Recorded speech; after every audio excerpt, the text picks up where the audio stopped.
Dear friends, आप सबको प्रभु यीशु मसीह के नाम में शालोम। आज के दिन मैं एक संदेश लेकर आया हूँ। आज का संदेश का अंश है कोड़े खाने से होने वाली भलाई।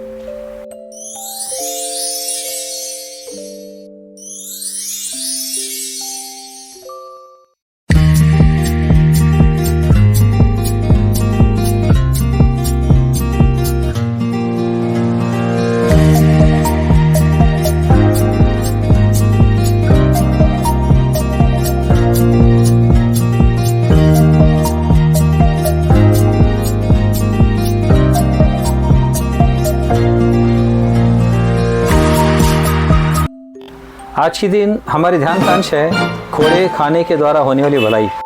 इस अंश पर मैं आगे कुछ कहने से पूर्व मैं आप लोगों को याद दिला दूं कि ये भलाई कैसे लोगों के लिए होगी, अर्थात परमेश्वर से प्रेम रखने वालों के लिए ही होगी। तो परमेश्वर से प्रेम रखने के विषय में जो वचन है, आइए उसे एक बार देख लेते हैं। रोमियो की पत्री 8वां अध्याय का 28 वचन। हम जानते हैं कि जो लोग परमेश्वर से प्रेम रखते हैं उनके लिए सब बातें मिलकर भलाई ही को उत्पन्न करती हैं, अर्थात उन्हीं के लिए जो उसकी इच्छा के अनुसार बुलाए हुए हैं। तो इस वचन में एक शब्द है, भलाई ही को उत्पन्न करती है। सब बातें मिलकर भलाई ही को उत्पन्न करती है। सब बातें कहने का मतलब ये नहीं है कि भलाई ही किया जा रहा है तो भलाई उत्पन्न हो रही है। तो जाहिर बात है कि भलाई से इतर कुछ और दशा है और उसमें से एक से अधिक दशाएं हैं। तो उन जो दशाएं जो हैं वो दशाएं भी भलाई को उत्पन्न करेंगी। तो मैंने आप लोगों से मुख्य संदेश में कहा था, आप लोगों के सामने अब लगातार कम से कम 7 ऐसे अंश लेकर आऊँगा जिसके द्वारा भलाई उत्पन्न करती है। तो बने रहिए। उन 7 अंशों में से आज का अंश है 6वां। तो आज का ध्यान का अंश है कोड़े खाने के द्वारा होने वाली भलाई। तो ऐसे समय में जो मैं 7 अंश कहा था उसमें से 6वां अंश है, और उसके पहले जो 5 अंश में बता चुका था उसको थोड़ा सा मैं फिर से आप लोगों को याद दिलाना चाह रहा हूँ। क्लेश, पहला क्लेश के द्वारा जो भलाई है वो यह है कि पल भर का हल्का सा क्लेश अनंत के लिए महिमा उत्पन्न करता जाता है, 2 कुरिन्थियों 4:17 के अनुसार। दूसरा है डांट के द्वारा होने वाली भलाई ये है कि जो परमेश्वर हमको समझाना चाहता है, जो हमारे दिमाग में बैठता नहीं है, उसको वो डांट फटकार लगाकर वो समझाता है और हमको ये बताता है कि इन बातों को मानने की आवश्यकता है।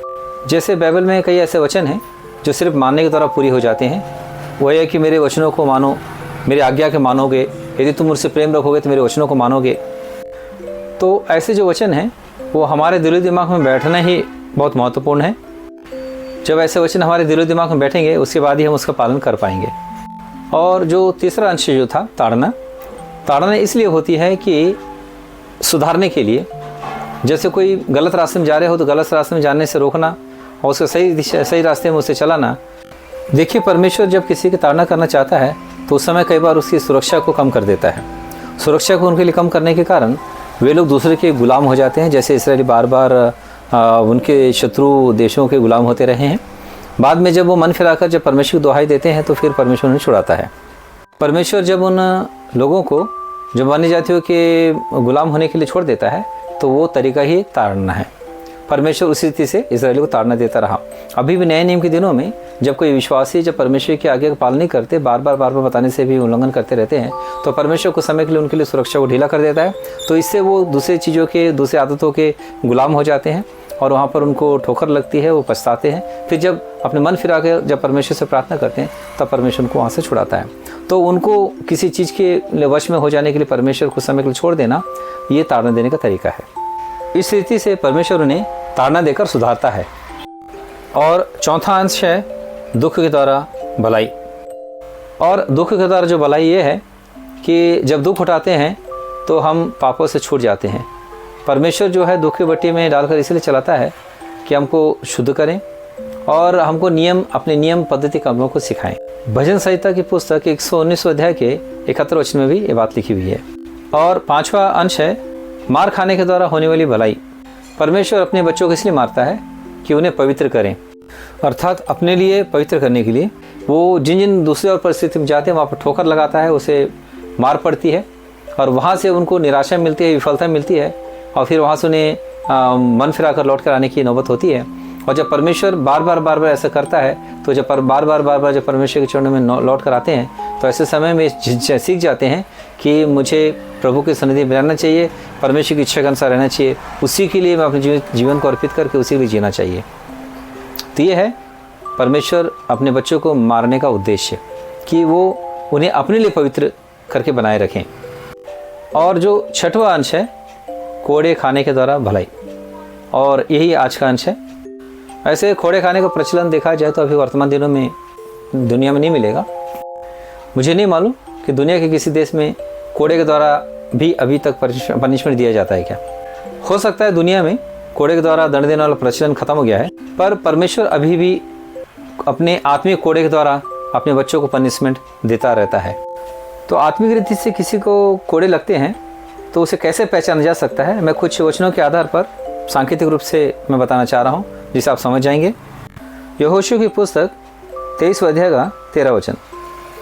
तो निश्चय जान लो कि आगे को तुम्हारा परमेश्वर यहोवा इन जातियों को तुम्हारे सामने से नहीं निकालेगा, और ये तुम्हारे लिए जाल और फंदे और तुम्हारे पांजरों के लिए कोड़े और तुम्हारी आँखों में कांटे ठहरेंगी। ऐसी परिस्थितियाँ जिससे हमको छुटकारा पा लेना चाहिए, पर उस विषय में आनाकानी करने के कारण, जैसे इस्राएली वहाँ जो कनान में जो थे अन्य जातियाँ, उनको कनान से वो नहीं खदेड़ पाए और उनको अपने मध्य में छोड़ दिए, तो वैसे ही नए नए में जो विश्वासी जिन पापों से उनको छूटना चाहिए, जिन बुरी आदतों से छूटना चाहिए, उसी से जो छूटने में के विषय में आनाकानी करते हैं, तो ऐसे समय में इसराइलियों के मध्य में जब परमेश्वर उन लोगों को छोड़ दिया था जिन्हें इसराइलियों ने छोड़ दिया, तब यहोशू उनके विषय में कहता है, अब परमेश्वर जो है तो निश्चय जान लो कि आगे को तुम्हारा परमेश्वर हुआ इन जातियों को तुम्हारे सामने से नहीं निकालेगा। मतलब यह है कि एक विश्वासी जिस विषय में जिन पापों से छूटने के लिए, जिन बुरी आदतों से छूटने के लिए, जिन निर्बलताओं से छूटने के लिए वो आनाकानी करता है, देरी करता है, तो परमेश्वर क्या करता है कि उन निर्बलताओं को फिर उनके जीवन से नहीं निकालता। तो जब वो उन निर्बलताओं को जीवन से नहीं निकालता, तो फिर ऐसे ही हाल होता है जैसे इसराइलियों के लिए वो अन्य जातीय लोग थे। क्या थे? जाल, फंदे और पांजरों के लिए कोड़े और आँखों के लिए कांटे। तो एक विश्वासी के जीवन की वो निर्बलताएँ जिसे परमेश्वर उनमें से नहीं निकालता, तो वो जाल के समान उन्हें फंसाते हैं, फंदे के समान उन्हें कसते हैं और कोड़े के समान लगते हैं और आंखों के सामने कांटे के समान वो चुभते हैं, जैसे इजरायलियों के साथ हुआ था। तो फिर इसका उपाय क्या है? क्या परमेश्वर हमेशा के लिए फिर उस हालत में छोड़ देगा अपने लोगों को? जी नहीं, ऐसा नहीं है। परमेश्वर कभी भी एक उपाय एक्स्ट्रा रखता है, उसके बाद अगला ऑप्शन परमेश्वर के पास रहता है कि किस उपाय से उन्हें सुधारेगा। परमेश्वर इसलिए ऐसा करता है क्योंकि अगर परमेश्वर उनके साथ ऐसा ना करे, वो नाश हो जाएंगे। देखिए, डांट से लेकर एक कोड़े खाने तक का एक पूरा क्रम है।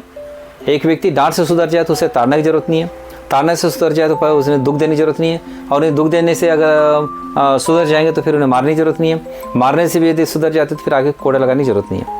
कोड़ा एक ऐसा लास्ट ऑप्शन है परमेश्वर की ओर से अपने लोगों को नाश होने से बचाने के लिए।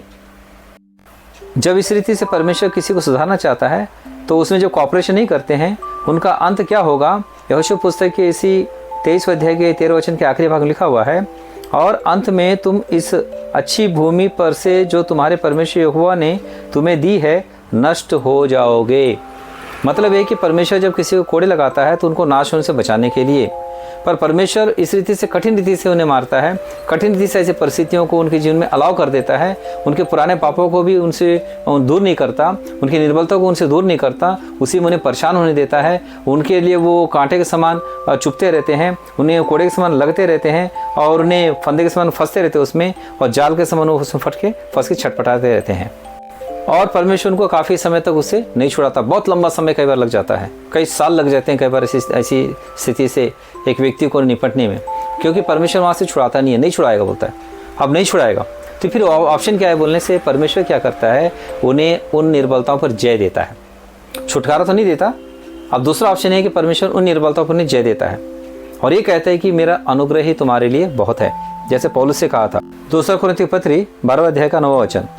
पर उसने मुझसे कहा, मेरा अनुग्रह तेरे लिए बहुत है, क्योंकि मेरी सामर्थ्य निर्बलता में सिद्ध होती है। इसलिए मैं बड़े आनंद से अपनी निर्बलताओं पर घमंड करूंगा कि मसीह की सामर्थ मुझ पर छाया करती रहे। पौलुस ने इस बात को मान तो लिया, पर क्या ये खुशी खुशी माना या पहले से स्टार्टिंग से माना? ऐसा नहीं है। 8वें वचन में लिखा हुआ है, इसके विषय में मैंने प्रभु से 3 बार विनती की कि मुझसे यह दूर हो जाए। तो पौलुस को क्या प्रॉब्लम था? यहाँ पर 7वें वचन में लिखा हुआ है, इसलिए कि मैं प्रकाशनों की बहुतायत से फूल न जाऊं, मेरे शरीर में एक कांटा चुभाया गया, अर्थात शैतान का एक दूत, कि मुझे घूसे मारे ताकि मैं फूल ना जाऊं। तो पौलुस क्या गलती किया था? पौलुस घमंड करने लगा था, प्रकाशनों की बहुतायत से घमंड करने लगा था, वो फूलने लगा था।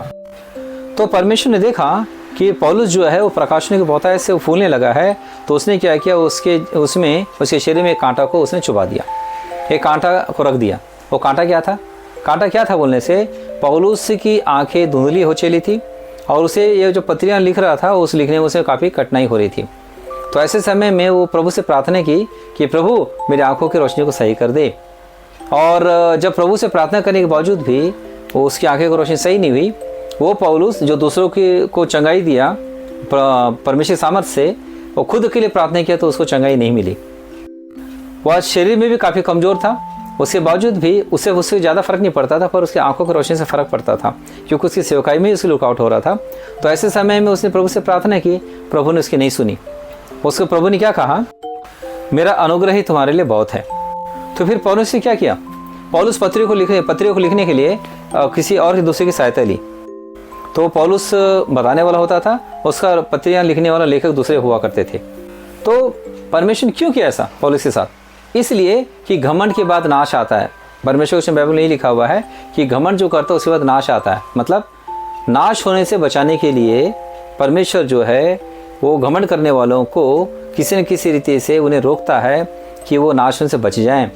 और वो चीज़ें जिन निर्बलताओं से वो छुड़ाता नहीं है, वो निर्बलताएं उस व्यक्ति की ज़िंदगी भर कांटे के समान चुभते रहते हैं। और जब ये सोचते हैं कि मेरे द्वारा कईयों को चंगाई मिली है, मुझे नहीं मिला, तो ये भी उनको एकदम कोड़े जैसे लगते हैं। तो जो हमारा परमेश्वर जो है वो केवल नाश होने से बचाने के लिए कार्य करता है ऐसा नहीं है, पर वो जिस रीति से वो काम करता है उसके बाद वो अच्छा रिवार्ड भी देता है। तो परमेश्वर जिन्हें कोड़े लगाता है उन्हें नाश होने से बचाता तो है, पर साथ में उन्हें अपनी महिमा का भागी बनाता है।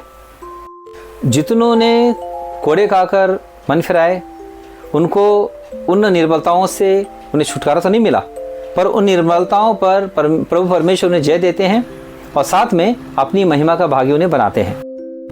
परमेश्वर ऐसा काम सिर्फ अपने चुने हुए के लिए करते हैं।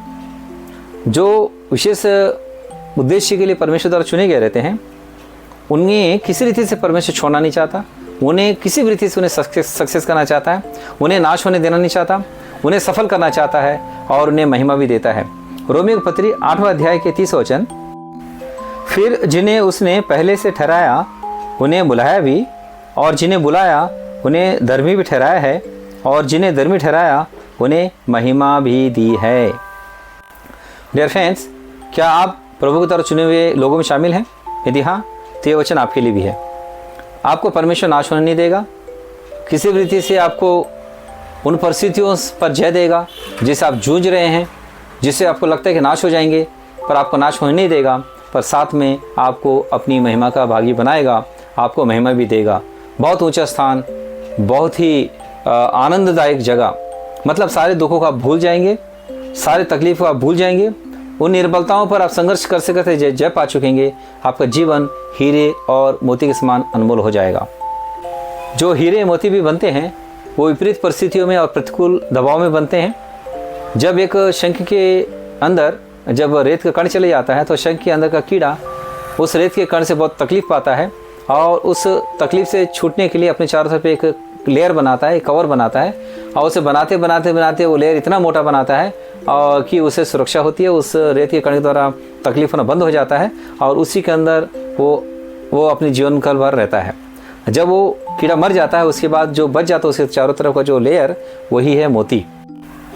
हीरा किस रीति से बनता है अगर देखा जाए तो कार्बन के द्वारा हीरा बनता है। कोयले के खदान में उच्चतम ताप और दबाव में दबकर वो हीरे के रूप में परिवर्तित हो जाता है। ये बहुत आश्चर्य की बात है कि काला सा कार्बन कैसे हीरे का रूप धारण कर लेता है। आपको इस रीति से परमेश्वर हीरे मोती की नाई बनाएगा और जब आपको इस्तेमाल करेगा वही आपके लिए महिमा होगा। इन वचनों को आप सुनते तो आखिरी में आप आमीन कहिए कि ये वचन आप लोग के जीवन फले। और इस बात का ध्यान रखिए कि परमेश्वर आपको कोड़े लगाने के समान ज़िंदगी में कुछ चुभने वाली चीज़ को रखा है, जो आपकी ज़िंदगी में चुभ रहा है, आपको दिक्कत हो रही, तकलीफ हो रहा है, आप सह लीजिए। परमेश्वर आपको उन निर्बलताओं पर जय देगा और आपको अपनी महिमा के लिए इस्तेमाल करेगा। प्रभु आप लोगों की सहायता करे। God bless you.